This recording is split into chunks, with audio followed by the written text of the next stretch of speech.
PTN 24 ਦੇ ਨਾਲ ਜੁੜ ਚੁੱਕੇ ਸਾਰੇ ਹੀ ਭੈਣਾਂ ਭਰਾ ਨੂੰ ਜੀ ਆਇਆਂ। ਅੱਜ ਵਿਰਾਸਤ ਪ੍ਰੋਗਰਾਮ ਲੈ ਕੇ, ਸਿੱਖ ਵਿਰਸਾ ਪ੍ਰੋਗਰਾਮ ਲੈ ਕੇ ਤੁਹਾਡੀ ਸੇਵਾ ਦੇ ਵਿੱਚ ਹਾਜ਼ਰ ਹੋਏ ਹਾਂ ਜੀ। ਵਾਹਿਗੁਰੂ ਜੀ ਕਾ ਖਾਲਸਾ, ਵਾਹਿਗੁਰੂ ਜੀ ਕੀ ਫਤਿਹ। ਔਰ ਸਿੱਖ ਵਿਰਸਾ ਪ੍ਰੋਗਰਾਮ ਜਿਹੜਾ ਪਿਛਲੇ ਹਫਤੇ ਅਸੀਂ ਕੀਤਾ ਸੀ ਤੁਹਾਡੇ ਲਈ, ਤੁਸੀਂ ਬਹੁਤ ਜ਼ਿਆਦਾ ਪਸੰਦ ਕੀਤਾ। ਤੁਹਾਡਾ ਬਹੁਤ ਬਹੁਤ ਧੰਨਵਾਦ। ਬਹੁਤ ਸਾਰੇ ਮੈਸੇਜ ਆਏ, ਬਹੁਤ ਸਾਰੀਆਂ ਕਾਲਾਂ ਆਈਆਂ ਮੈਨੂੰ ਵੀ, ਖਾਲਸਾ ਜੀ ਨੂੰ ਵੀ। ਔਰ ਤੁਸੀਂ ਇਹੋ ਜਿਹੇ ਪ੍ਰੋਗਰਾਮ ਲਾਈਕ ਕਰਦੇ ਹੋ, ਤੁਹਾਡਾ ਸ਼ੁਕਰੀਆ। ਔਰ ਆਸ ਕਰਦੇ ਹਾਂ ਕਿ ਤੁਸੀਂ ਸਾਡਾ ਅੱਜ ਦਾ ਪ੍ਰੋਗਰਾਮ ਜਿਹੜਾ ਵੀ ਉਹ ਵੀ ਤੁਸੀਂ ਪਸੰਦ ਕਰੋਗੇ ਔਰ ਆਪਣੇ ਸੁਝਾਅ ਜਿਹੜੇ ਹੈਗੇ ਆ ਜ਼ਰੂਰ ਸਾਡੇ ਤੱਕ ਪਹੁੰਚਾਓਗੇ, ਤਾਂ ਕਿ ਅਸੀਂ ਇਸ ਪ੍ਰੋਗਰਾਮ ਨੂੰ ਹੋਰ ਵਧੀਆ ਬਣਾ ਸਕੀਏ, ਹੋਰ ਗੱਲਾਂ ਬਾਤਾਂ ਤੁਹਾਡੇ ਤੱਕ ਲਿਆ ਸਕੀਏ। ਗੁਰਬਾਣੀ ਅਤੇ ਸਾਇੰਸ ਦੀ ਸਾਡੀ ਗੱਲ ਚੱਲ ਰਹੀ ਸੀ, ਪਰ ਅਸੀਂ ਪਿਛਲੇ ਹਫਤੇ ਜਿਹੜਾ ਹੈ ਡਿਫਰੈਂਟ ਜਿਹੜਾ ਇੱਕ ਟੌਪਿਕ ਛੇੜ ਲਿਆ ਸੀ। ਉਹ ਜ਼ਰੂਰੀ ਸੀ ਸਾਡੀ ਕੌਮ ਦੇ ਲਈ, ਸਾਡੇ ਧਰਮ ਦੇ ਲਈ, ਸਾਡੇ ਭੈਣਾਂ ਭਰਾਵਾਂ ਦੇ ਲਈ। ਕੋਈ ਸਾਡੇ ਜਿਹੜੇ ਮਨ ਦੇ ਵਿੱਚ ਵਲਵਲੇ ਹੁੰਦੇ ਹਨ, ਸਵਾਲ ਹੁੰਦੇ ਹਨ, ਉਹ ਆਪਾਂ ਤੁਹਾਡੇ ਨਾਲ ਸਾਂਝੇ ਕਰੀਏ। ਪਰ ਅੱਜ ਦਾ ਪ੍ਰੋਗਰਾਮ ਵੀ ਥੋੜ੍ਹਾ ਜਿਹਾ ਸਾਡਾ ਅੱਧਾ ਕੁ ਹਿੱਸਾ ਸਾਡਾ ਅਸੀਂ ਤੁਹਾਡੇ ਲਈ ਅਸੀਂ ਸਾਇੰਸ ਅਤੇ ਗੁਰਬਾਣੀ ਦੀ ਗੱਲ ਕਰਾਂਗੇ। ਅਤੇ ਪਹਿਲਾਂ ਜਿਹੜਾ ਜੀ ਸਾਡੀ ਮਾਂ ਬੋਲੀ ਦੇ ਵੇਖੋ ਕੀ ਜਿਹੜੇ ਜ਼ੁਲਮ ਹੋ ਰਹੇ ਆ, ਬਹੁਤ ਕਸ਼ਟਾਂ ਦੇ ਵਿੱਚੋਂ, ਬਹੁਤ ਵਲਵਲੇ ਜਿਹੜੇ ਆ, ਬਹੁਤ ਸਾਰੀਆਂ ਤਰੰਗਾਂ ਦੇ ਵਿੱਚੋਂ ਜਿਹੜੀ ਨਿਕਲ ਕੇ ਇਹ ਜਿਹੜੀ ਮਾਂ ਬੋਲੀ ਸੀ ਸਾਡੇ ਗੁਰੂ ਸਾਹਿਬਾਨਾਂ ਨੇ, ਭਾਵੇਂ ਕਿ ਇਸ ਦਾ ਸਰੂਪ ਪਹਿਲਾਂ ਵੀ ਮਿਲਦਾ ਸੀ। ਗੁਰੂ ਨਾਨਕ ਪਾਤਸ਼ਾਹ ਜੀ ਨੇ ਪੱਟੀ ਲਿਖੀ ਹੈ, ਪਰ ਗੁਰੂ ਅੰਗਦ ਦੇਵ ਜੀ ਮਹਾਰਾਜ ਨੇ ਆਪਾਂ ਪਹਿਲਾਂ ਗੱਲ ਕਰ ਚੁੱਕੇ ਹਾਂ ਕਿ ਕਿਸ ਤਰ੍ਹਾਂ ਇਸ ਨੂੰ ਇੱਕ ਲੜੀ ਦੇ ਵਿੱਚ ਪਰੋ ਕੇ ਇਸ ਨੂੰ ਜਿਹੜੀ ਦੇਣ ਦਿੱਤੀ ਆ, ਗੁਰਮੁਖੀ ਬੋਲੀ ਜਿਹੜੀ ਪੰਜਾਬੀ ਬੋਲੀ ਆ। ਸੋ ਉਸ ਦੇ ਉੱਤੇ ਜਿਹੜਾ ਸ਼ਰੇਆਮ ਭਾਰਤ ਸਰਕਾਰ ਕਦੇ ਵੀ ਨਹੀਂ ਚਾਹੁੰਦੀ, ਸ਼ੁਰੂ ਤੋਂ ਹੀ ਇਸ ਦੇ ਨਾਲ ਮਤਰੇਆਂ ਵਾਲਾ ਸਲੂਕ ਕਰਦੀ ਆ ਰਹੀ ਆ। ਅਤੇ ਹੁਣ ਫਿਰ ਉਹ ਕੀ ਕੁਛ ਕਰਨ ਜਾ ਰਹੀ ਹੈ, ਆਪਾਂ ਇਹਦੇ ਬਾਰੇ ਗੱਲ ਕਰਾਂਗੇ। ਕਿਸਾਨਾਂ ਦੇ ਬਾਰੇ ਤੁਹਾਨੂੰ ਪਤਾ ਕਿ ਉੱਥੇ ਕੀ ਕੁਝ ਜ਼ੁਲਮ ਹੋ ਰਿਹਾ ਵਾ, ਕਿਸ ਤਰ੍ਹਾਂ ਉਹ ਪ੍ਰੋਟੈਸਟ ਕਰ ਰਹੇ ਆ। ਭਾਰਤ ਭਰ ਦੇ ਜਿਹੜੇ ਕਿਸਾਨ ਆ ਉਹ ਇਸ ਵੇਲੇ ਸੜਕਾਂ ਦੇ ਉੱਤੇ ਆ ਚੁੱਕੇ ਆ। ਵੱਖ-ਵੱਖ ਜਥੇਬੰਦੀਆਂ ਜਿਹੜੀਆਂ ਪੂਰੀ ਉਹਨਾਂ ਦੀ ਸਪੋਰਟ ਦੇ ਉੱਤੇ ਆ। ਇੱਥੋਂ ਬਾਹਰਲੀਆਂ ਸੰਸਥਾਵਾਂ ਜਿਹੜੀਆਂ ਆਪਾਂ ਉਹਨਾਂ ਦੀ ਸਪੋਰਟ ਕਰ ਰਹੀਆਂ ਵਾ। ਸੋ ਆਪਾਂ ਉਹਨਾਂ ਬਾਰੇ ਵੀ ਗੱਲ ਕਰਾਂਗੇ, ਅਤੇ ਹੋਰ ਬਹੁਤ ਸਾਰੇ ਸਾਡੇ ਜਿਹੜੇ ਕੌਮ ਦੇ ਮਸਲੇ ਆ, ਆਪਾਂ ਉਹਨਾਂ ਬਾਰੇ ਵੀ ਥੋੜ੍ਹੀ ਗੱਲ ਕਰਨੀ ਆ। ਸੋ ਸਭ ਤੋਂ ਪਹਿਲਾਂ ਜੀ ਜਿਹੜਾ ਤੁਹਾਨੂੰ ਦੱਸ ਦਈਏ ਕਿ ਅੱਜ ਦਾ ਪ੍ਰੋਗਰਾਮ ਜਿਹੜਾ ਤੁਹਾਡੇ ਤੱਕ ਅਸੀਂ ਲੈ ਕੇ ਆ ਰਹੇ ਹਾਂ। ਦਿਲਕਰਨ ਸਿੰਘ ਜੀ ਬੋਪਰ ਹੈ ਜੋ ਟਰਾਈ ਸਿਟੀ ਦੇ ਨਾਲ ਕੰਮ ਕਰਦੇ ਆ। ਤੁਸੀਂ ਘਰ ਵੇਚਣਾ, ਖਰੀਦਣਾ, ਚਾਹੇ ਕੋਈ ਕਮਰਸ਼ੀਅਲ ਪ੍ਰਾਪਰਟੀ ਲੈਣੀ ਆ, ਵੇਚਣੀ ਆ, ਸੋ ਇਸ ਨੌਜਵਾਨ ਬੱਚੇ ਨੂੰ ਤੁਸੀਂ ਜ਼ਰੂਰ ਕਾਲ ਕਰਨੀ ਆ, ਤੁਹਾਨੂੰ ਵਧੀਆ ਸੇਵਾਵਾਂ ਲੈ ਕੇ ਦੇਵੇਗਾ। 647 200 6 1600। ਔਰ ਨਾਲ ਦੀ ਨਾਲ ਅਗਰ ਤੁਸੀਂ ਮੌਰਗੇਜ ਲੈਣੀ ਆ, ਟਰੱਕ ਲੋਨ ਲੈਣਾ, ਪ੍ਰਾਈਵੇਟ ਫੰਡ ਦੀ ਤੁਹਾਨੂੰ ਲੋੜ ਆ, ਤਾਂ ਤੁਸੀਂ ਮੇਰੇ ਨਾਲ ਜਸਵੀਰ ਸਿੰਘ ਬੋਪਰ ਰਾਏ ਨਾਲ ਸੰਪਰਕ ਕਰਨਾ ਲੈਣਾ। ਤੁਸੀਂ ਸਿੰਘ ਫਾਈਨਾਂਸ ਐਂਡ ਮੌਰਗੇਜ ਸਾਡੀ ਕੰਪਨੀ ਆ। ਸੋ ਅਸੀਂ ਤੁਹਾਨੂੰ ਜਿਹੜਾ ਵਧੀਆ ਰੇਟ ਦੇ ਉੱਤੇ ਜਿਹੜੇ ਹੈਗੇ ਆ ਪ੍ਰਾਈਵੇਟ ਫੰਡ ਚਾਹੀਦੇ ਹਨ, ਲੱਖ, 2 ਲੱਖ, 4 ਲੱਖ, ਮਿਲੀਅਨ ਤੱਕ। ਅਤੇ ਜਾਂ ਤੁਸੀਂ ਘਰ ਲਿਆ ਹੈ, ਕੋਈ ਬਿਜ਼ਨਸ ਲਿਆ ਹੈ, ਉਸ ਦੇ ਲਈ ਤੁਹਾਨੂੰ ਮੌਰਗੇਜ ਚਾਹੀਦੀ ਹੈ, ਤਾਂ ਤੁਸੀਂ ਸਾਡੇ ਨਾਲ ਸੰਪਰਕ ਕਰ ਸਕਦੇ ਹੋ, ਤੁਹਾਨੂੰ ਵਧੀਆ ਡੀਲ ਲੈ ਕੇ ਦੇ ਸਕਦੇ ਆ। ਔਰ ਨਾਲ ਦੀ ਨਾਲ ਅੱਜ ਦਾ ਪ੍ਰੋਗਰਾਮ ਜਿਹੜਾ ਹੈ, ਜਿਸ ਤਰ੍ਹਾਂ ਅਸੀਂ ਹਰ ਵਾਰੀ ਦੱਸਦੇ ਹਾਂ ਕਿ ਗੁਰੂ ਨਾਨਕ ਲੰਗਰ ਐਂਡ ਸੇਵਾ ਸੁਸਾਇਟੀ ਇੰਟਰਨੈਸ਼ਨਲ ਜਿਹੜੀ ਹੈ ਜੀ, ਉਸ ਦੇ ਵੱਲੋਂ ਵੀ ਤੁਹਾਡੇ ਤੱਕ ਪ੍ਰੋਗਰਾਮ ਪਹੁੰਚਾਇਆ ਜਾ ਰਿਹਾ ਵਾ। ਤੁਸੀਂ ਕੋਈ ਵੀ ਦਸਵੰਧ ਦੀ ਮਾਇਆ ਚੰਗੇ ਲੇਖੇ ਲਾਉਣਾ ਚਾਹੁੰਦੇ ਹੋ ਤਾਂ ਗੁਰੂ ਨਾਨਕ ਸੇਵਾ ਐਂਡ ਲੰਗਰ ਸੁਸਾਇਟੀ ਜਿਹੜੀ ਇੰਟਰਨੈਸ਼ਨਲ, ਇਹਨੂੰ ਸੰਪਰਕ ਕਰ ਲੈਣਾ। ਮਨਜੀਤ ਸਿੰਘ ਜੀ ਭਿੰਡਰ ਬਹੁਤ ਵਧੀਆ ਸੇਵਾ ਕਰਦੇ ਆ, ਤੁਸੀਂ ਜ਼ਰੂਰ ਸੰਪਰਕ ਕਰਨਾ। ਸੋ ਆਓ ਆਪਾਂ ਸਾਡੇ ਅਤੀ ਸਤਿਕਾਰਯੋਗ ਗੈਸਟ ਜਿਹੜੇ ਹਰ ਹਫ਼ਤੇ ਦੀ ਤਰ੍ਹਾਂ ਸਰਦਾਰ ਸੋਹਣ ਸਿੰਘ ਜੀ ਖਾਲਸਾ ਸਾਡੇ ਨਾਲ ਆ। ਸੋ ਸਵਾਗਤ ਕਰਦੇ ਹਾਂ ਖਾਲਸਾ ਜੀ, ਬਹੁਤ ਬਹੁਤ ਜੀ ਆਇਆਂ ਨੂੰ ਪ੍ਰੋਗਰਾਮ ਦੇ ਵਿੱਚ। ਵਾਹਿਗੁਰੂ ਜੀ ਕਾ ਖਾਲਸਾ, ਵਾਹਿਗੁਰੂ ਜੀ ਕੀ ਫਤਿਹ। ਸੋ ਅੱਜ ਫਿਰ ਆਪਾਂ ਇੱਕ ਵਾਰ ਪ੍ਰੋਗਰਾਮ ਲੈ ਕੇ ਸੰਗਤਾਂ ਦੀ ਕਚਹਿਰੀ ਦੇ ਵਿੱਚ ਹਾਜ਼ਰ ਹੋਏ ਹਾਂ, ਹਰ ਹਫ਼ਤੇ ਦੀ ਤਰ੍ਹਾਂ। ਸੋ ਪਿਛਲੇ ਹਫ਼ਤੇ ਜਿਹੜਾ ਸਾਡਾ ਪ੍ਰੋਗਰਾਮ ਬਹੁਤ ਵਧੀਆ ਪਸੰਦ ਕੀਤਾ ਗਿਆ। ਸੋ ਕੀ ਕਹਿਣਾ ਚਾਹੁੰਦੇ ਹੋ ਉਹਦੇ ਬਾਰੇ? ਪਹਿਲਾਂ ਸਤਿਗੁਰੂ ਸਾਹਿਬ ਦੀ ਅਪਾਰ ਕਿਰਪਾ ਹੈ ਜੀ। ਜੋ ਸਤਿਗੁਰੂ ਸਾਹਿਬ ਸਮੱਤ ਬਖਸ਼ਦੇ ਨੇ, ਅਸੀਂ ਉਹਦੇ ਮੁਤਾਬਕ ਤੇ ਸਮੇਂ ਦੇ ਉੱਤੇ ਜਿਹੜੀਆਂ ਪੰਥ ਨੂੰ ਦਰਪੇਸ਼ ਚੁਣੌਤੀਆਂ ਨੇ, ਉਹਨਾਂ 'ਤੇ ਵਿਚਾਰ ਚਰਚਾ ਕਰਦੇ ਆ। ਕਿਉਂਕਿ ਸਾਨੂੰ ਧੰਨ ਗੁਰੂ ਨਾਨਕ ਸਾਹਿਬ ਸੱਚੇ ਪਾਤਸ਼ਾਹ ਜੀ ਮਹਾਰਾਜ ਜੀ ਨੇ ਇਹ ਸਿਧਾਂਤ ਬਖਸ਼ਿਆ ਹੈ कि जब लग दुनिया रही है नानक किस सुनिए किस कहिए भाल थके हम रह ना पाया जीव दे अमर रहीए। संसार के जोड़े मसले ने वो विचार चर्चा राही हल होंगे ने। तो इस सिद्धांत जो डायलॉग का सिद्धांत है, असी पिछले कुछ जोड़े एपीसोड है लगातार गल हो रही है कि संसार के अंदर कोई भी मसला जोड़ा आ वो ਜਿਹੜਾ ਆ ਉਹ ਡਾਇਲੌਗ ਤੋਂ ਬਗੈਰ, ਆਪਸੀ ਵਾਰਤਾਲਾਪ ਤੋਂ ਬਗੈਰ ਹੱਲ ਨਹੀਂ ਹੋ ਸਕਦਾ। ਤੇ ਸੰਗਤਾਂ ਦੇ ਧੰਨਵਾਦੀਆਂ ਜਿਨ੍ਹਾਂ ਨੇ ਪਿਆਰ ਬਖਸ਼ਿਆ ਇਸ ਪ੍ਰੋਗਰਾਮ ਨੂੰ। ਸੋ ਖਾਲਸਾ ਜੀ, ਆਪਾਂ ਸ਼ੁਰੂਆਤ ਕਰਦੇ ਹਾਂ। ਮੇਰੇ ਮਨ ਦੇ ਵਿੱਚ ਇੱਕ ਸਵਾਲ ਸੀ, ਆਪਾਂ ਗੁਰਬਾਣੀ ਤੇ ਸਾਇੰਸ ਦੀ ਗੱਲ ਬਾਅਦ ਚ ਕਰਾਂਗੇ ਅਗਲੇ ਹਿੱਸੇ 'ਚ। ਦੋ ਚੀਜ਼ਾਂ ਆਲਮੋਸਟ ਰਲਦੀਆਂ ਮਿਲਦੀਆਂ ਜੀ, ਸ਼ਾਸਤਰ ਤੇ ਸ਼ਸਤਰ। ਇਹਨਾਂ ਦੇ ਵਿੱਚ ਪਹਿਲਾਂ ਤਾਂ ਸਾਡੇ ਵੇਖਣ ਵਾਲੇ ਭੈਣ ਭਰਾਵਾਂ ਨੂੰ ਫਰਕ ਦੱਸੋ ਕਿ ਕੀ ਆ ਦੋਵਾਂ ਦੇ ਵਿੱਚ। ਸ਼ਸਤਰ ਦਾ ਮਤਲਬ ਹੈ ਹਥਿਆਰ ਜੀ, ਸ਼ਾਸਤਰ ਦਾ ਮਤਲਬ ਹੈ ਜਿਹੜਾ ਵਿਚਾਰ ਜੀ। ਹਥਿਆਰ ਤੇ ਵਿਚਾਰ ਸਾਨੂੰ ਗੁਰੂ ਸਾਹਿਬ ਨੇ ਸ਼ਸਤਰ ਤੇ ਸ਼ਾਸਤਰ ਦੋਨੋਂ ਬਖਸ਼ੇ ਨੇ। ਸਾਡੇ ਕੋਲ ਰਹਿਤਨਾਮਿਆਂ 'ਚ ਜਾਂ ਇੱਕ ਕਵੀ ਦਾ ਸ਼ੇਰ ਵੀ ਹੈ, शास्त्र में रह शस्त्र से दूर ना जा, तलब कृपान तेरी कहीं तलवार ना बन जाए। साडे कोल जिहड़ी सीरी साहब आ, ये असल च कृपान है जिहड़ी आम ते कृपा करदी है, तलवार जिहड़ी तल ते वार करदी है।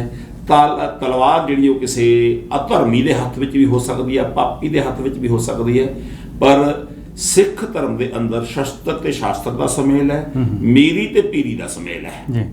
ਇੱਥੇ ਜਦੋਂ ਅਸੀਂ ਦੇਗ ਤੇ ਤੇਗ ਦਾ ਸੁਮੇਲ ਹੈ, ਅਸਲ 'ਚ ਦੇਗ ਤੇ ਤੇਗ ਨੂੰ ਸਮਝਣ ਦੀ ਜਿਹੜੀ ਲੋੜ ਹੈ ਉਹ ਇਸ ਕਰਕੇ ਇਹ ਵੀ ਸ਼ਸਤਰ ਤੇ ਸ਼ਾਸਤਰ ਦੀ ਬਿਲਕੁਲ ਦੇਗ ਤੇ ਤੇਗ। ਜਿਹੜੀ ਦੇਗ ਆ, ਦੇਗ ਦਾ ਅਰਥ ਹੈ ਕਿ ਇਸ ਸੰਸਾਰ ਦੇ ਵਿੱਚ ਕੋਈ ਵੀ ਭੁੱਖਾ ਨਾ ਸੌਵੇ।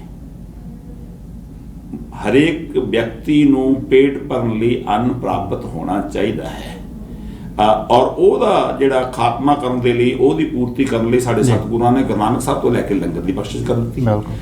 ਤੇਗ ਤੋਂ ਅਰਥ ਅੱਜ ਕੱਲ ਸਿੱਖਾਂ ਪ੍ਰਤੀ ਗਲਤ ਕੱਢਿਆ ਜਾ ਰਿਹਾ। ਤੇਗ ਦਾ ਅਸਲ 'ਚ ਅਰਥ ਬਣਦਾ ਇਸਟੈਬਲਿਸ਼ਮੈਂਟ ਆਫ ਹਿਊਮਨ ਰਾਈਟਸ, ਮਨੁੱਖੀ ਅਧਿਕਾਰਾਂ ਦੀ ਸਥਾਪਨਾ। ਤੇਗ ਸਿੱਖ ਨੇ ਇਸ ਕਰਕੇ ਪਹਿਨਣੀ ਹੈ ਕਿ ਅਧਰਮੀ ਲੋਕ, ਪਾਪੀ ਲੋਕ, ਜ਼ਾਲਮ ਲੋਕ, ਮਨੁੱਖਤਾ ਦੇ ਦੁਸ਼ਮਣ ਲੋਕ ਜਿਹੜੇ ਨੇ, ਉਹਨਾਂ ਦੀ ਤਲਵਾਰ ਜਿਹੜੀ ਹੈ ਉਹ ਮਿਆਨ ਤੋਂ ਬਾਹਰ ਨਾ ਆ ਸਕੇ। ਗੁਰੂ ਹਰਗੋਬਿੰਦ ਸਾਹਿਬ ਸੱਚੇ ਪਾਤਸ਼ਾਹ ਜੀ ਮਹਾਰਾਜ ਹਮੇਸ਼ਾ ਫਰਮਾਨ ਕਰਦੇ ਹੁੰਦੇ ਸੀ ਕਿ ਸਿੱਖਾ, ਜੇ ਤੇਰੇ ਘਰ ਚੱਲ ਕੇ ਕੋਈ ਭੁੱਖਾ ਆ ਜਾਵੇ ਤੇ ਦੇਗ ਤਿਆਰ ਰੱਖੀ, ਜੇ ਆਕੀ ਆ ਜਾਵੇ ਤਾਂ ਤੇਗ ਵੀ ਤਿਆਰ ਰੱਖੀ। ਔਰ ਇੱਕ ਗੱਲ ਜਿਹੜੀ ਨੋਟ ਸਾਨੂੰ ਕਰ ਲੈਣੀ ਚਾਹੀਦੀ ਹੈ, ਜਿਹੜਾ ਸ਼ਸਤਰਾਂ ਦਾ ਰੁਝਾਨ ਹੈ ਉਹ ਅਸਲ ਦੇ ਵਿੱਚ ਇੱਕ ਵਾਰੀ ਝਾਤੀ ਮਾਰ ਕੇ ਦੇਖਿਓ। ਜਦੋਂ ਗੁਰੂ ਨਾਨਕ ਸਾਹਿਬ ਸੱਚੇ ਪਾਤਸ਼ਾਹ ਜੀ ਮਹਾਰਾਜ ਮੱਕੇ ਗਏ ਸੀ, ਭਾਈ ਗੁਰਦਾਸ ਜੀ ਦੀ ਵਾਰ ਹੈ, ਫਿਰ ਬਾਬਾ ਮੱਕੇ ਗਿਆ, ਨੀਲ ਵਸਤਰ ਧਾਰੇ ਬਣਵਾਏ, ਆਸਾ ਹੱਥ, ਬਾਬੇ ਦੇ ਹੱਥ ਸੋਟਾ ਸੀ, ਸੋਟਾ ਤਾਕਤ ਦਾ ਪ੍ਰਤੀਕ ਹੈ, ਆਸਾ ਹੱਥ ਕਿਤਾਬ ਕਸ਼, ਕੂਜਾ ਬਾਂਗ ਮਸੱਲਾ ਧਾਰੀ। ਬਾਬੇ ਨੇ ਮੁਸਲਮਾਨਾਂ ਵਾਲਾ ਭੇਸ ਜ਼ਰੂਰ ਬਣਾਇਆ ਸੀ, ਮੁਸਲਮਾਨੀ ਭੇਸ ਜ਼ਰੂਰ ਬਣਾਇਆ ਮੱਕੇ ਦੇ ਅੰਦਰ ਦਾਖਲੇ ਦੇ ਲਈ, ਪਰ ਗੁਰੂ ਨਾਨਕ ਸਾਹਿਬ ਨੇ ਨਾ ਤੇ ਸ਼ਸਤਰ ਨੂੰ ਛੱਡਿਆ, ਹਥਿਆਰ ਨੂੰ ਛੱਡਿਆ, ਸੋਟਾ ਹੱਥ ਵਿੱਚ ਹੈ, ਨਾ ਬਾਬੇ ਨੇ ਗਿਆਨ ਨੂੰ ਛੱਡਿਆ। ਜਿਹੜੀ ਬਗਲੀ ਵਿੱਚ ਪੋਥੀ ਪਾਈ ਹੋਈ ਹੈ, ਬਗਲੀ ਪਾਈ ਹੋਈ ਹੈ, ਉਹਦੇ ਅੰਦਰ ਗਿਆਨ ਦੀ ਪੋਥੀ ਹੈ। ਤਾਂ ਹੀ ਤੇ ਮੱਕੇ ਦੇ ਅੰਦਰ ਸਵਾਲ ਹੋਇਆ ਬਾਬੇ ਨੂੰ, ਪੁੱਛਣ ਖੋਲ ਕਿਤਾਬ ਨੂੰ ਹਿੰਦੂ ਵੱਡਾ ਕ ਮੁਸਲਮਾਨ ਹੋਈ, ਬਾਬਾ ਆਖੇ ਹਾਜੀਆ ਸ਼ੁਭ ਅਮਲਾ ਵਾਜੋਂ ਦੋਨੋਂ ਰੋਈ। ਬਾਬੇ ਨੇ ਗੜ ਬਗਦਾਦ ਨੂੰ ਨਵਾਇਆ, ਮੱਕੇ ਨੂੰ ਨਵਾਇਆ।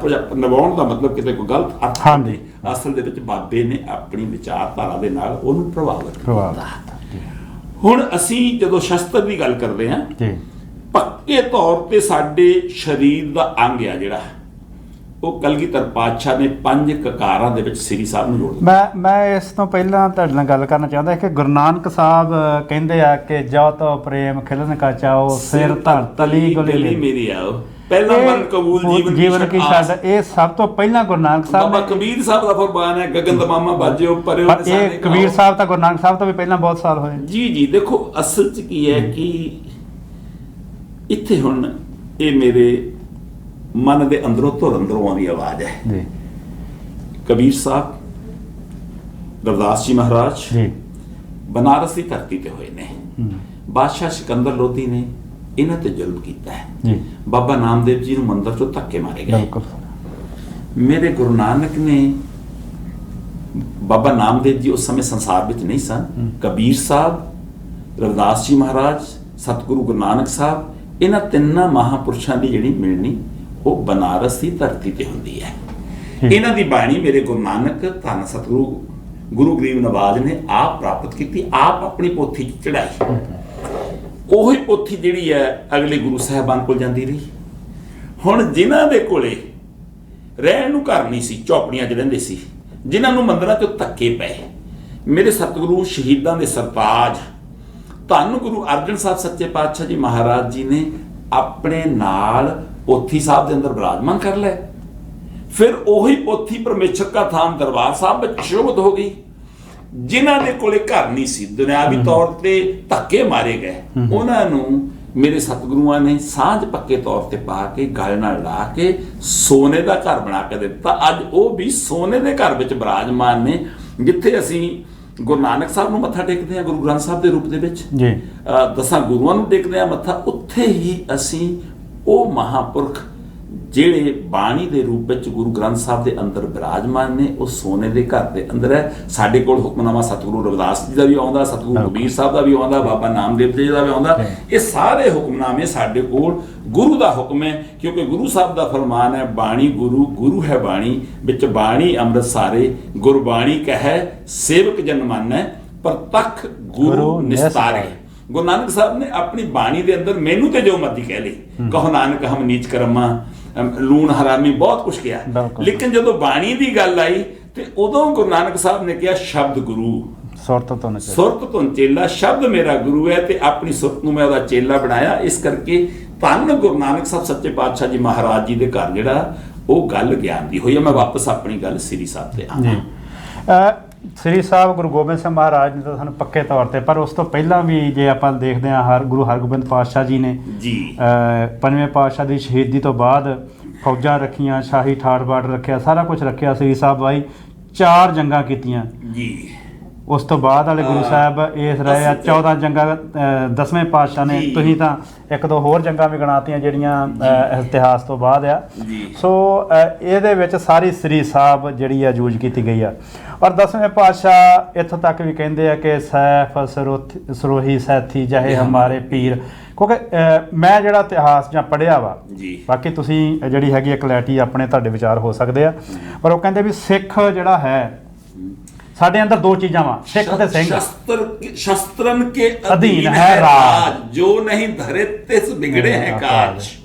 ਸਿੱਖਾ ਸ਼ਾਸਤਰ ਨੂੰ ਵੀ ਨਾ ਛੱਡੀ ਤੇ ਸ਼ਾਸਤਰ ਤੋਂ ਵੀ ਦੂਰ। ਉਹ ਮੈਂ ਗੱਲ ਕਰ ਰਿਹਾ, ਸਾਡੇ ਮੇਰੇ ਅੰਦਰ ਤੁਹਾਡੇ ਅੰਦਰ ਵੀ ਸਾਰਿਆਂ ਦੇ 2 ਚੀਜ਼ਾਂ ਜਿਹੜੀਆਂ ਇੱਕੋ ਟਾਈਮ ਵਸ ਰਹੀਆਂ ਵਾ, ਜਿੱਦਾਂ ਮੇਰੀ ਤੇ ਪੀਰੀ ਆ, ਸਿੱਖ ਤੇ ਸਿੰਘ ਜੀ ਕਨਸੈਪਟ। ਸਿੱਖ ਜਿਹੜਾ ਹਮੇਸ਼ਾ ਹੀ ਨਿਵਾਣ ਵੱਲ ਨੂੰ ਚੱਲਦਾ, ਸਿੰਘ ਜਦੋਂ ਉਹਦਾ ਰੋਜ਼ ਜੁਗਦਾ ਵਾ ਤਾਂ ਫਿਰ ਉਹ ਮੁੱਠੇ ਨੂੰ ਹੱਥ ਵੀ ਪਾਉਂਦਾ ਵਾ ਜੀ, ਠੀਕ ਹੈ ਨਾ। ਸੋ ਐਜ ਜਦੋਂ ਆਪਾਂ ਸਿੱਖੀ ਸਰੂਪ 'ਚ ਆ, ਸਾਰਾ ਕੁਝ ਆਪਾਂ ਉਸ ਚੀਜ਼ ਦੇ ਵਿੱਚ ਆ, ਤਾਂ ਅਸੀਂ ਜਿਹੜਾ ਹੈ ਇਹ ਤਾਂ ਕੋਈ ਦੋ ਰਾਏ ਨਹੀਂ ਹੈ ਕਿ ਸਾਡਾ ਸਤਿਗੁਰੂ ਧੰਨ ਧੰਨ ਗੁਰੂ ਗ੍ਰੰਥ ਸਾਹਿਬ ਜੀ ਮਹਾਰਾਜ ਆ ਜੀ। ਅਸੀਂ ਪੂਜਾ ਅਕਾਲ ਕੀ ਕਰਨੀ ਆ ਜੀ, ਪਰਚਾ ਸ਼ਬਦ ਦਾ, ਦੀਦਾਰ ਖਾਲਸੇ ਦਾ ਕਰਨਾ ਜੀ। ਪਰ ਨਾਲ ਦੀ ਨਾਲ ਪੈਰਲਰ ਗੁਰੂ ਸਾਹਿਬ ਜੀ ਨੇ ਸ਼ਸਤਰਾਂ ਨੂੰ ਵੀ ਬਹੁਤ ਵੱਡਾ ਦਰਜਾ ਦਿੱਤਾ ਵਾ ਕਿ ਇਹਨਾਂ ਤੋਂ ਬਗੈਰ ਵੀ ਸਿੱਖ ਅਧੂਰਾ ਵਾ। ਔਰ ਸਭ ਤੋਂ ਵੱਡੀ ਗੱਲ ਜਿਹੜੀ ਆ ਕਿ ਹਰ ਵੇਲੇ ਸਾਨੂੰ ਹੁਕਮ ਆ ਕਿ ਤੂੰ ਆਪਣੇ ਸਰੀਰ ਦੇ ਨਾਲ, ਅੰਗ ਦੇ ਨਾਲ ਲਾ ਕੇ ਰੱਖ। ਦੇਖੋ ਇਤਿਹਾਸਕ ਤੌਰ ਤੇ ਜਦੋਂ ਅਸੀਂ ਹਥਿਆਰਾਂ ਦਾ ਪਿਛੋਕੜ ਫਰੋਲਦੇ ਆ ਜੀ, ਬਾਬਾ ਬੁੱਢਾ ਜੀ 12 ਸਾਲ ਦੀ ਉਮਰ 'ਚ ਧੰਨ ਗੁਰੂ ਨਾਨਕ ਸਾਹਿਬ ਸੱਚੇ ਪਾਤਸ਼ਾਹ ਜੀ ਮਹਾਰਾਜ ਦੀ ਸ਼ਰਨ ਵਿੱਚ ਆ ਗਏ ਜੀ।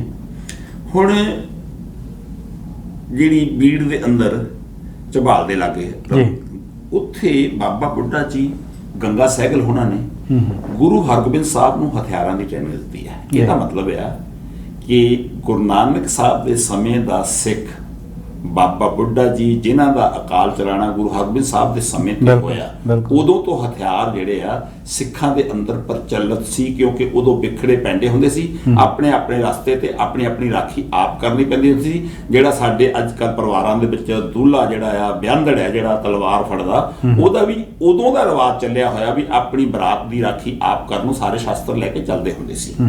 ਹੁਣ ਜਦੋਂ ਸ਼ਸਤਰ ਦੀ ਗੱਲ ਇੱਥੇ ਆਉਂਦੀ ਸਾਡੇ ਕੋਲੇ, ਗੁਰੂ ਹਰਗੋਬਿੰਦ ਸਾਹਿਬ ਨੇ ਪੱਕੇ ਤੌਰ ਤੇ ਮੀਰੀ ਤੇ ਪੀਰੀ ਦੀਆਂ 2 ਤਲਵਾਰਾਂ ਪਹਿਨ ਲਈਆਂ।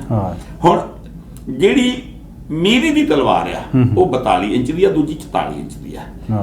ਪੀਰੀ ਦਾ ਨਿਸ਼ਾਨ ਸਾਹਿਬ ਉੱਚਾ ਤੇ ਮੀਰੀ ਦਾ ਨੀਵਾਂ। ਇਹਦਾ ਮਤਲਬ ਸਿਧਾਂਤਕ ਤੌਰ ਤੇ ਜਿਹੜੇ ਗੁਰਮਤ ਨੂੰ ਪ੍ਰਣਾਏ ਹੋਏ ਲੋਕ ਨੇ ਉਹਨਾਂ ਦੇ ਹੱਥ ਵਿੱਚ ਤਾਕਤ ਲੈਣੀ ਹੈ। ਜੇ ਆਪਾਂ ਥੋੜੀ ਜਿਹੀ ਮੈਂ ਦੂਜੇ ਪਾਸੇ ਵੀ ਚੱਲ ਜਾ, ਅਕਾਲ ਤਖਤ ਸਾਹਿਬ ਉੱਚਾ ਬਣਾਇਆ ਜੀ ਦਰਬਾਰ ਸਾਹਿਬ ਨੂੰ ਉਹਨਾਂ ਨੂੰ ਉੱਤੇ ਪੌੜੀਆਂ ਚੜ੍ਹ ਕੇ ਜਾਣਾ ਪੈਂਦਾ ਜੀ। ਦਰਬਾਰ ਸਾਹਿਬ ਨੀਵੇਂ ਹੋ ਕੇ ਪਹਿਲਾਂ ਵੀ ਅੰਦਰੋਂ ਵੀ ਨੀਵੇਂ ਹੋ ਕੇ ਜਾਣਾ ਪੈਂਦਾ ਗਾਂ ਫਿਰ ਹੋਰ ਇਹ ਨਿਮਰਤਾ ਦਾ ਪ੍ਰਤੀਕ ਹੈ ਜਦਕਿ ਗਿਆਨ ਦੀ ਸਰਬ ਉੱਚਤਾ ਜਿਹੜੀ ਹੈ ਉਹ ਦਰਬਾਰ ਸਾਹਿਬ ਦੇ ਅੰਦਰ ਹੈ ਤੇ ਉੱਧਰ ਜਿਹੜੀ ਹੈ ਉਹ ਤਾਕਤ ਦੀ ਸਰਬ ਉੱਚਤਾ ਹੈਗੀ। ਉੱਥੋਂ ਸੇਧ ਲੈ ਕੇ ਉੱਥੇ ਫੇਰ ਜਾਣਾ ਹੈ, ਪਹਿਲਾਂ ਦਰਬਾਰ ਸਾਹਿਬ ਜਾਣਾ।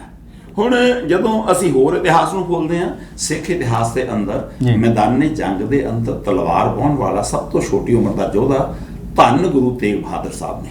ਵਾਹ 1634 ਜਾਂ 1635 ਚ ਕਰਤਾਰਪੁਰ ਸਾਹਿਬ ਦੀ ਜੰਗ ਦੇ ਅੰਦਰ ਉਹਨਾਂ ਨੇ ਹਿੱਸਾ ਲਿਆ ਸੀ।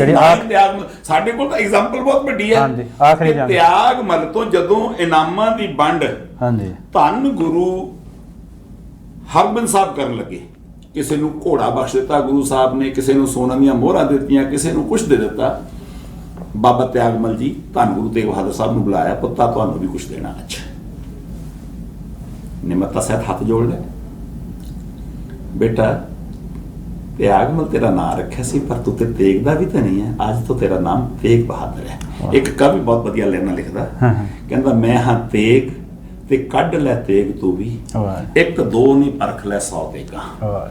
ਮੈਨੂੰ ਲਕਬ ਹੈ ਤੇਗ ਬਹਾਦਰੀ ਦਾ, ਮੇਰੇ ਸਾਹਮਣੇ ਨਹੀਂ ਸਕਦੀਆਂ ਹੋ ਤੇਗਾ। ਮੈਂ ਤਾਂ ਜੰਮਦਿਆਂ ਤੇਗਾਂ ਦੀ ਛਾਂ ਮਾਣੀ, ਮੇਰੇ ਪਿਤਾ ਨੇ ਪਹਿਨੀਆਂ 2 ਤੇਗਾਂ। ਇਹ ਵੀ ਦੇਖ ਲੈ ਆਉਂਦੇ ਭਵਿੱਖ ਅੰਦਰ, ਮੇਰੇ ਪੁੱਤਰ ਨੇ ਬਾਹੁਣੀਆਂ ਉਹ ਤੇਗਾਂ। ਉਹਦੀ ਤੇਗ ਚੋਂ ਜਿਹੜੀ ਤੇਗ ਨਿਕਲੂ ਲੱਖਾਂ ਲਵੇਗੀ ਤੇਰੀਆਂ ਖੋਹ ਤੇਗਾਂ। ਇਹ ਧੰਨ ਗੁਰੂ ਤੇਗ ਬਹਾਦਰ ਸਾਹਿਬ ਸੱਚੇ ਪਾਤਸ਼ਾਹ ਜੀ ਮਹਾਰਾਜ ਜੀ ਦੀ ਸ਼ੋਭਾ ਦੇ ਅੰਦਰ ਕਵੀ ਲਾਈਨਾਂ ਲਿਖਦਾ। ਇਹ ਉਸ ਵੇਲੇ ਦੀਆਂ ਨੇ। ਪਹਿਲਾਂ ਉਹਨਾਂ ਨੇ ਤੇਗ ਚਲਾਈ ਵੀ, ਪਰ ਜਦੋਂ ਦੁਨੀਆ ਦੀ ਵਿਲੱਖਣ ਸ਼ਹਾਦਤ ਜਿਹੜਾ ਕਿਸੇ ਦੂਜੇ ਦਾ ਧਰਮ ਬਚਾਉਣ ਲਈ ਦਿੱਤੀ ਗਈ, ਗੁਰੂ ਤੇਗ ਬਹਾਦਰ ਸਾਹਿਬ ਨੇ ਉੱਥੇ ਸ਼ਹਾਦਤ ਵੀ ਦਿੱਤੀ। ਤੁਸੀਂ ਗੁਰੂ ਤੇਗ ਬਹਾਦਰ ਮਹਾਰਾਜ ਦੀ ਗੱਲ ਕੀਤੀ ਹੈ ਤੇ ਗੁਰੂ ਹਰਗੋਬਿੰਦ ਸਾਹਿਬ ਮਹਾਰਾਜ ਜਿਹੜੇ ਆ ਗੁਰੂ ਤੇਗ ਬਹਾਦਰ ਸਾਹਿਬ ਜੀ ਦੇ ਪਿਤਾ ਜੀ 6ਵੇਂ ਗੁਰੂ ਸਾਹਿਬ ਜੀ, ਕੁਝ ਮਹੀਨੇ ਪਹਿਲਾਂ ਹੀ ਉਹ ਮਹਾਰਾਜ ਦੀ ਜੰਗ ਹੀ ਹੈ ਨਾ ਕਹਿੰਦੇ ਜਿਹੜੀ, ਹਾਂਜੀ ਬਠਿੰਡੇ ਚ 10,000 ਗੁਰੂ ਸਾਹਿਬ ਦੇ ਨਾਲ ਫੌਜਾਂ ਵਾ ਤਕਰੀਬਨ, ਤੇ 35,000 ਜਿਹੜੀਆਂ ਫੌਜਾਂ ਵਾ ਉਹ ਲੱਲਾ ਬੇਗ ਹੋਣੀ, ਹਾਂਜੀ ਸਾਰੀਆਂ। ਕੁਝ ਮਹੀਨਿਆਂ ਬਾਅਦ ਹੀ ਗੁਰੂ ਸਾਹਿਬ ਜੀ ਕੋਲ 1800 ਦੇ ਕਰੀਬ ਫੌਜ ਜੀ, ਤੇ ਉਹ 1 ਲੱਖ ਫੌਜ ਲੈ ਕੇ ਆ ਰਹੇ ਆ ਔਰ ਕਰਤਾਰਪੁਰ ਸਾਹਿਬ ਦੇ ਵਿੱਚ ਇੰਟਰ ਨਹੀਂ ਕਰਨ ਦਿੱਤਾ ਜੀ। ਇਹਦੂ ਹੋਰ ਅੱਗੇ ਮੈਂ ਤੁਹਾਨੂੰ ਲੈ ਚੱਲਦਾ ਜੀ। ਅਸਲ ਦੇ ਵਿੱਚ ਸਿੱਖ ਇਤਿਹਾਸ ਦੇ ਅੰਦਰ ਨਾ ਦੁੱਖ ਹੁੰਦਾ ਹੈ ਜੀ, ਹੰਝੂ ਆ ਜਾਂਦੇ ਅੱਖਾਂ 'ਚ। ਇਹ ਸਤਿਗੁਰੂ ਅਸੀਂ ਕੀ ਦਿਖਾ ਲਾਂਗੇ ਆਪਣੀ ਔਲਾਦ ਨੂੰ, ਜਿਸ ਗੜੀ ਤੋਂ ਖੜਾ ਹੋ ਕੇ ਤੂੰ ਮੈਦਾਨੇ ਜੰਗ ਦੇ ਅੰਦਰ ਵੱਡੇ ਸਾਹਿਬਜ਼ਾਦਿਆਂ ਨੂੰ ਸ਼ਹੀਦ ਹੁੰਦੇ ਦੇਖਦਾ ਸੀ ਤੇ ਤੀਰਾਂ ਦੀ ਬਾਰਿਸ਼ ਕਰਕੇ 10 ਲੱਖ ਫੌਜਾਂ ਨੂੰ ਹਰਾ ਦਿੱਤਾ ਸੀ। ਪਾਤਸ਼ਾਹ ਅਸੀਂ ਇੰਨੇ ਮਾੜੇ ਕਰਮ ਕਰ ਲਏ, ਅਸੀਂ ਸਾਨੂੰ ਸਮੱਤ ਜਿਹੜੀ ਸੀ ਤੁਸੀਂ ਬਖਸ਼ੀ ਹੈ, ਅਸੀਂ ਉੱਥੇ ਚੱਲੇ ਨਹੀਂ, ਤੁਹਾਡੀ ਉਹ ਗੜੀ ਨੂੰ ਅਸੀਂ ਆਪ ਢਾਹ ਦਿੱਤਾ, ਤੇਰੇ ਬਣਾਏ ਹੋਏ ਕਿਲੇ ਅਸੀਂ ਆਪ ਢਾਹ ਦਿੱਤੇ। ਸਤਿਗੁਰੂ ਅਸੀਂ ਦੇਖਦੇ ਆ ਬਾਕੀ ਭਾਰਤ ਦੇ ਅੰਦਰ ਤੇ 500-500 ਸਾਲ ਤੋਂ ਜ਼ਿਆਦਾ ਪੁਰਾਣੇ ਕਿਲੇ ਖੜੇ ਨੇ, ਪਰ ਅਸੀਂ ਢਾਹ ਲਏ, ਅਸੀਂ ਕਾਰ ਸੇਵਾ ਦੇ ਨਾਂ ਤੇ ਢਾਹ ਦਿੱਤੇ ਆ। ਸਤਿਗੁਰੂ ਸੱਤ ਤੇ ਕਿਰਪਾ ਕਰ। ਇੱਕ ਹੋਰ ਜਿਹੜੀ ਗੜੀ ਹੈ ਬ੍ਰਾਹਮਣ ਮਾਜਰੇ ਦੀ ਗੜੀ, ਇਹ ਬ੍ਰਾਹਮਣ ਮਾਜਰਾ ਪਿੰਡ ਪੈਂਦਾ ਰੋਪੜ ਦੇ ਲਾਗੇ। ਇਹਨੂੰ ਪ੍ਰਿੰਸੀਪਲ ਸਤਬੀਰ ਸਿੰਘ ਗੁਰਭਾਰੀ ਦੇ ਅੰਦਰ ਲਿਖਦਾ ਹੈ। ਕਦੀ ਕਦੀ ਆਮ ਕਰਕੇ ਇਹ ਸਵਾਲ ਸਾਡੇ ਤੇ ਉੱਠਦਾ ਵੀ ਤੁਹਾਡੇ ਸਰੋਤ ਕੀ ਨੇ। ਪ੍ਰਿੰਸੀਪਲ ਸਤਬੀਰ ਸਿੰਘ ਜੀ ਮਕਬੂਲ ਰਾਈਟਰ ਨੇ, ਜਿਨ੍ਹਾਂ ਨੇ ਬਹੁਤ ਸਾਰੀਆਂ 10 ਗੁਰੂਆਂ ਸਾਹਿਬ ਦਾ ਜੀਵਨ, ਬਾਕੀ ਦਾ ਬਾਬਾ ਬੰਦਾ ਸਿੰਘ ਬਹਾਦਰ ਤੋਂ ਲੈ ਕੇ ਪੂਰਾ ਇਤਿਹਾਸ ਲਿਖਿਆ, ਹੋਰ ਬਹੁਤ ਸਾਰੀਆਂ ਕਿਤਾਬਾਂ ਨੇ, ਦਰਵੇਸ਼ੀ ਗਾਖੜੀ ਲਿਖੀ ਹੈ। ਇਹ ਸਾਰੀਆਂ ਜਿਹੜੀਆਂ ਪੁਸਤਕਾਂ ਦਾ ਰਚੇਤਾ ਜਿਹੜਾ ਮਕਬੂਲ ਰਾਈਟਰ ਹੈ ਸਿੱਖ ਕੌਮ ਦੇ ਅੰਦਰ, ਉਹ ਲਿਖਦੇ ਨੇ ਵੀ ਇੱਥੇ ਬ੍ਰਾਹਮਣ ਮਾਜਰੇ ਦੀ ਗੜੀ ਦੇ ਵਿੱਚ 1635 ਦੇ ਲਗਭਗ ਗੁਰੂ ਹਰਗੋਬਿੰਦ ਸਾਹਿਬ ਸੱਚੇ ਪਾਤਸ਼ਾਹ ਜੀ ਮਹਾਰਾਜ ਪ੍ਰਚਾਰ ਕਰਨ ਗਏ ਸੀ। ਇੱਥੇ ਲਾਗੇ ਪਿੰਡ ਸੀ ਮਲਕਪੁਰ ਰੰਗੜਾ, ਮਲਕਪੁਰ ਗੁਜਰਾ, ਮਲਕਪੁਰ ਰੰਗੜਾ ਜਿਹੜੀ ਲੜਾਈ ਹੋਈ ਸੀ ਭਾਈ ਬਚਿੱਤਰ ਸਿੰਘ ਦੀ ਲੜੀ ਸੀ ਉੱਥੇ 1705 ਦੇ ਵਿੱਚ। ਇੱਥੇ ਰੋਪੜ ਵਾਲਿਆਂ ਨੂੰ ਲੱਗਿਆ ਕਿ ਗੁਰੂ ਲਾਹੌਰ ਵਾਲਿਆਂ ਤੋਂ ਵੀ ਨਹੀਂ ਮਾਰਿਆ ਗਿਆ, ਮੁਖਲਿਸ ਖਾਨ ਦਾ ਸਿਰ ਗੁਰੂ ਸਾਹਿਬ ਨੇ ਕੱਟ ਦਿੱਤਾ, ਜਮਾਂ ਬੇਲ ਨਾਲ ਤਰਬੂਜ ਤੋੜਿਆ ਹੁੰਦਾ। ਗੁਰੂ ਜਲੰਧਰ ਵਾਲਿਆਂ ਤੋਂ ਵੀ ਨਹੀਂ ਮਾਰਿਆ ਗਿਆ, ਗੁਰੂ ਤੇ ਮਹਾਰਾਜ ਵੀ ਜਿੱਤ ਗਿਆ, ਗੁਰੂ ਤੇ ਸ਼੍ਰੀ ਹਰਗੋਬਿੰਦਪੁਰ ਵੀ ਜਿੱਤ ਗਿਆ। ਅੱਜ ਗੁਰੂ ਨਾਲ ਸਿਰਫ 60-70 ਸਿੰਘ ਨੇ। ਰੋਪੜ ਵਾਲਿਆਂ ਨੂੰ ਲੱਗਿਆ ਵੀ ਅਸੀਂ ਇਹ ਬਾਜੀ ਮਾਰ ਜਾਣੀ ਆ। ਉਹਨਾਂ ਨੇ ਗੁਰੂ ਸਾਹਿਬ ਤੇ ਹਮਲਾ ਕੀਤਾ, ਗੁਰੂ ਸਾਹਿਬ ਨੇ ਪੈਂਤਲਾ ਲਿਆ, ਬ੍ਰਾਹਮਣ ਮਾਜਰੇ ਦੀ ਗੜੀ ਦੇ ਅੰਦਰ ਆ ਗਿਆ। ਹੁਣ ਗੜੀ ਦੇ ਅੰਦਰ ਵੜਨ ਨੂੰ 2 ਦਰਵਾਜ਼ੇ ਨੇ, ਗੁਰੂ ਸਾਹਿਬ ਵਿਚਾਲੇ ਖੜੇ ਹੋ ਗਏ, ਦੋਨਾਂ ਨੂੰ ਬੰਦ ਕਰਨ ਨੂੰ ਫਾਟਕ ਹੈ ਨਹੀਂ। ਪੂਰੀ ਰਾਤ ਸਿੱਖਾਂ ਨੂੰ ਉਦੋਂ ਸਿੱਖ ਸੀ ਕਿਉਂਕਿ ਖਾਲਸਾ ਪ੍ਰਗਟ ਨਹੀਂ ਸੀ ਹੋਇਆ, ਸਿੱਖਾਂ ਨੂੰ ਕੰਧਾਂ ਤੇ ਲਾ ਦਿੱਤਾ। ਪੂਰੀ ਰਾਤ ਗੁਰੂ ਸਾਹਿਬ ਮੁਕਾਬਲਾ ਕਰਦੇ ਰਹੇ। ਇੱਕ ਸਿੱਖ ਨੂੰ ਕੀਰਤਪੁਰ ਸਾਹਿਬ ਭੇਜਿਆ, 6-7 ਹਜ਼ਾਰ ਗੁੱਜਰਾਂ ਨੇ, ਰੰਗਣਾ ਨੇ, ਪਠਾਣਾ ਨੇ ਗੜੀ ਨੂੰ ਘੇਰਾ ਪਾਇਆ ਸੀ। ਰਾਤ ਭਰ ਗੁਰੂ ਸਾਹਿਬ ਮੁਕਾਬਲਾ ਕਰਦੇ ਰਹੇ ਨੇ। ਦੂਜੇ ਦਿਨ ਸਵੇਰੇ ਬਾਬਾ ਬਿਧੀ ਚੰਦ ਜੀ ਸਿਰਫ ਔਰ ਸਿਰਫ 1000-1200 ਦੀ ਫੌਜ ਦੇ ਨਾਲ ਆਏ ਨੇ। ਭਜਾ ਕੇ ਰੋਪੜ ਤੱਕ ਮਾਰਿਆ। ਅਸੀਂ ਉਹ ਬ੍ਰਾਹਮਣ ਮਾਜਰੇ ਦੀ ਗੜੀ ਵੀ ਆਪ ਹੀ ਢਾਈ ਹੋਣੀ ਹੈ, ਉੱਥੇ ਉਹਦਾ ਨਾਮ ਨਿਸ਼ਾਨ ਤੱਕ ਨਹੀਂ ਹੈ। ਪ੍ਰਿੰਸੀਪਲ ਸਤਬੀਰ ਸਿੰਘ ਜੀ ਇਹਦਾ ਜ਼ਿਕਰ ਕਰਦੇ ਨੇ। ਇੱਕ ਇੱਥੇ ਇਤਿਹਾਸਕ ਪਾਤਰ ਹੋਰ ਹੈ, ਜਦੋਂ ਅਸੀਂ ਉਹਨਾਂ ਦਾ ਗੱਲ ਕਰਦੇ ਹਾਂ ਨਿਹੰਗ ਖਾਨ ਦੀ, ਕੋਟਲਾ ਨਿਹੰਗ ਖਾਨ ਵਾਲਾ ਨਿਹੰਗ ਖਾਨ ਜੀ, ਇਹਨਾਂ ਦੇ ਪਰਿਵਾਰ ਦੇ ਵਿੱਚ ਜਿਹੜਾ ਹੈਗਾ ਆ ਸੁਲੇਮਾਨ ਦਾ ਬੇਟਾ ਸ਼ਮਸ ਖਾਨ, ਸ਼ਮਸ ਖਾਨ ਦਾ ਬੇਟਾ ਸੁਲੇਮਾਨ ਦਾ ਬੇਟਾ ਇਸਹਾਕ ਖਾਨ ਦਾ ਬੇਟਾ ਸ਼ਮਸ ਖਾਨ ਦਾ ਬੇਟਾ ਨਰੰਗ ਖਾਨ ਦਾ ਬੇਟਾ ਨਿਹੰਗ ਖਾਨ ਦਾ ਬੇਟਾ ਜਿਹੜਾ ਆਲਮ ਖਾਨ ਹੈ, ਤੇ ਆਲਮ ਖਾਨ ਦੀ ਇੱਕ ਭੈਣ ਵੀ ਆ ਬੀਬੀ ਮੁਮਤਾਜ। ਹੁਣ ਜਿਹੜਾ ਇਸਹਾਕ ਖਾਨ ਆ ਉਹ ਵੀ ਗੁਰੂ ਹਰਗੋਬਿੰਦ ਸਾਹਿਬ ਦੇ ਚਰਨਾਂ 'ਚ ਆਇਆ ਸੀ। ਸਤਿਗੁਰੂ ਸਾਡੇ ਬਜ਼ੁਰਗਾਂ ਨੇ ਇੱਕ ਨਗਰ ਵਸਾਇਆ, ਸਾਨੂੰ ਕੁਛ ਰੰਗੜ ਟਿਕਣ ਨਹੀਂ ਦਿੰਦੇ। ਇਹਨਾਂ ਦੀ ਵੀ ਮਦਦ ਧੰਨ ਗੁਰੂ ਹਰਗੋਬਿੰਦ ਸਾਹਿਬ ਸੱਚੇ ਪਾਤਸ਼ਾਹ ਜੀ ਮਹਾਰਾਜ ਜੀ ਨੇ ਕੀਤੀ ਸੀ। ਰਾਏ ਕੱਲਾ ਜਿਹੜਾ ਆ ਉਹ ਨਿਹੰਗ ਖਾਨ ਦਾ ਕੁੜਮ ਸੀ। ਗੁਰੂ ਸਾਹਿਬ ਆਲਮ ਖਾਨ ਦੀ ਬਰਾਤੇ ਵੀ ਗਏ ਸੀ, ਜਿਹੜਾ ਲੰਮੇ ਜੱਟਪੁਰੇ 'ਚ ਗੁਰੂ ਸਾਹਿਬ ਦੀ ਸੇਵਾ ਕਰਦਾ। ਜਿਹੜੇ ਗਨੀ ਖਾਨ ਤੇ ਨਬੀ ਖਾਨ ਨੇ ਇਹ ਵੀ ਗੁਰੂ ਸਾਹਿਬ ਨੂੰ ਘੋੜੇ ਵੇਚਦੇ ਸੀ, ਨਿਹੰਗ ਖਾਨ ਦੀ ਭੈਣ ਦੇ ਬੇਟੇ ਸੀ। ਮੈਂ ਅੱਜ ਜਿਹੜੀ ਗੱਲ ਕਰਦਾ ਹਾਂ ਇਸ ਕਰਕੇ ਕਰਦਾ ਕਿ ਗੁਰੂ ਘਰ ਦੇ ਮੁਸਲਮਾਨ ਸ਼ਰਧਾਲੂ ਵੀ ਬਹੁਤ ਸਾਰੇ ਸਨ।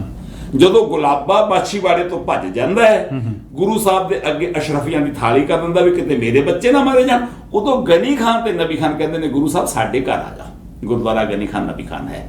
ਮਤਲਬ ਹੁਣ ਜਦੋਂ ਹਥਿਆਰਾਂ ਦੀ ਗੱਲ ਅਸੀਂ ਕਰਦੇ ਹਾਂ, ਗੜੀ ਚਮਕੌਰ ਦੀ ਦੇ ਅੰਦਰ ਦੋਨੋਂ ਸਾਹਿਬਜ਼ਾਦੇ ਸ਼ਹੀਦ ਹੋ ਗਏ। ਬਿਲਕੁਲ ਜਾਨ ਤੋਂ ਪਿਆਰੇ ਜਿਹੜੇ 40-41 ਸਿੰਘ ਵੀ ਸ਼ਹੀਦ ਹੋ ਗਏ। ਬਿਲਕੁਲ ਪਾਤਸ਼ਾਹ ਜੀ ਖਾਲਸੇ ਦਾ ਹੁਕਮ ਮੰਨ ਕੇ ਚਮਕੌਰ ਦੀ ਗੜੀ ਖਾਲੀ ਕਰਕੇ ਜਾਂਦੇ ਨੇ, ਮਾਛੀਵਾੜੇ ਰੁਕਦੇ ਨੇ।